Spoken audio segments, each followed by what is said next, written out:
the DBM proposed or recommended a budget of 2.037 billion for the OVP.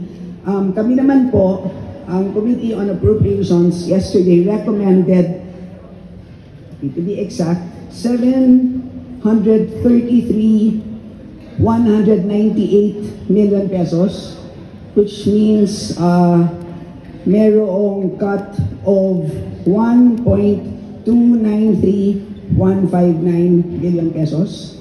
At ang reduction na yan ay ililipat po sa dalawang ahensya.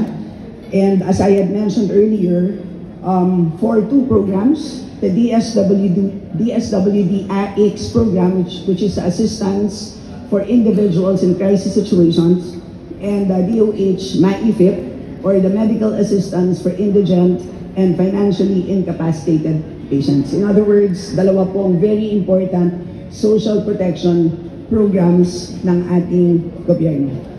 So,